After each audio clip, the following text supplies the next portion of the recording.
پریشانی کے اندر ہم دیکھیں کہ ہماری برکت لٹ گئی، ہماری برکت لٹ گئی، بالکل برعکس معاملہ ہوا ہے، بالکل برعکس معاملہ ہوا ہے،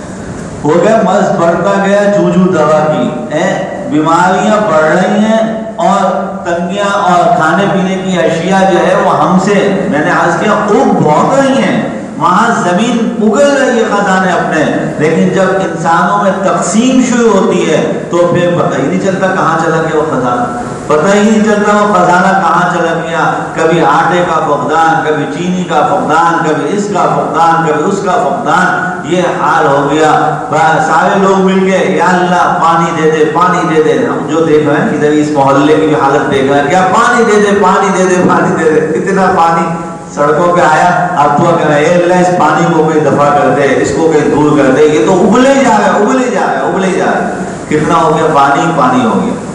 یہ ہم لوگوں کی جو بنیادی، اس کے اندر جو بنیادی وجہ ہے اس میں عرض کروں، نا انصافی، نا انصافی، ظلم، زیادتی، نا انصافی، جبکہ یہ شریعت مطہرہ نے ہمیں جو انصاف سکھایا، رسول اللہ صلی اللہ تعالی علیہ وسلم نے، آپ دیکھیں قرآن مجید میں جا بجا اللہ فرماتے ہیں رزق ہم نے دینا ہے، رزق کا وعدہ ہمارا ہے، ہم رزق پہنچائیں گے، لیکن پیغمبر کائنات سرکار دو عالم صلی اللہ علیہ وسلم کو آپ دیکھیں، آپ نے کتنے فضائل، کتنا ثواب بتایا، یتیموں کو کھلانے کا، بے سہارا لوگوں کو کھلانے کا، کہہ دیتے نا کہ اگر تمہارے علاقے میں یتیم ہو تو تمہیں فکر کی ضرورت نہیں ہے، اس کا وعدہ اللہ نے کیا ہے، اس کا وعدہ یہ بھی کہا جا سکتا تھا، لیکن نہیں، کہا یتیموں کو کھلاؤ، مطلب کیا، دیکھو حق ہے، حق ہے، انسان کا انسان پر حق ہے، اپنے مال میں فقیر کا بھی حق سمجھو، اپنے مال میں یتیم کا بھی حق سمجھو، اپنی اولاد صرف یہ مت بولو میری اولاد کے لیے پورا ہو جائے، جب تم دوسروں کو تقسیم کرنا شروع کر دو گے، چونکہ یہ تقسیم کرنا اللہ کی صفت ہے، انصاف کرنا اللہ کی صفت ہے، عدل کرنا یہ اللہ کی صفت ہے، جب انسان یہ عدل و انصاف کرنے لگ جاتا ہے، انسان جب تقسیم کرنے لگ جاتا ہے تو اللہ رب کریم کو مہربانی ہوتی ہے، کہتے ہیں یہ میرا کام میرا بندہ کر رہا ہے، وہ اور اپنے اس بندے کو عطا فرماتے ہیں، اسی ہاتھ سے دیے جاؤ، اسی ہاتھ سے دیے جاؤ۔ جیسے ایک باپ اپنے بیٹے کو دیتا ہے نا، بیٹا یہ تو 10 روپے،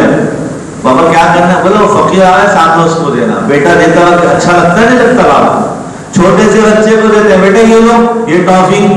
بچہ بولے نہیں یہ آپ پہلے اپنی باجی کو دے دو، اپنی بہن کو دے دو، وہ مہمان بچی آئی ہے نا پہلے اس کو دے دو، تو بچہ باپ کی طرف دیکھتے اس کو دوسری ٹافی دکھاتا، بتا ایسا نہیں ہے کہ تم اس کو دے گا تو تجھے نہیں ملے گا، تم اس کو دو، تمہارے لیے ہے میرے پاس ٹافی، اس کو دو۔ یہ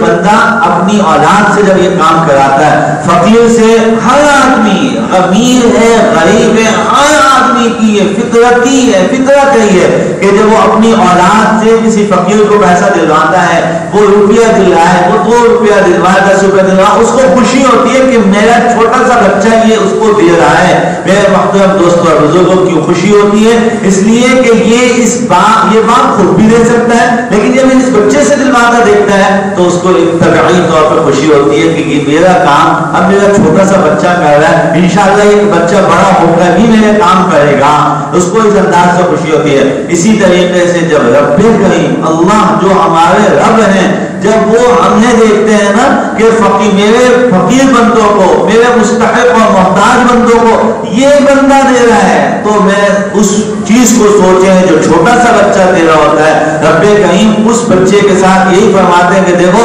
تو اس کو دے گا، ایسا تھوڑی ہے کہ تو اس کو دے دے گا کہ تیرے لیے ختم ہو گیا، تیرے لیے میرے پاس خزانے بھرے پڑے ہیں۔ جیسے باپ ٹافی دوسروں کو دلوا کے اور بچے کو دوسری ٹافی دکھاتا ہے، اسی طرح ہمارے ابا جب یہ کام کرتے ہیں تو رب بھی ہمارے ایسے کام کرتے ہیں کہ تم دو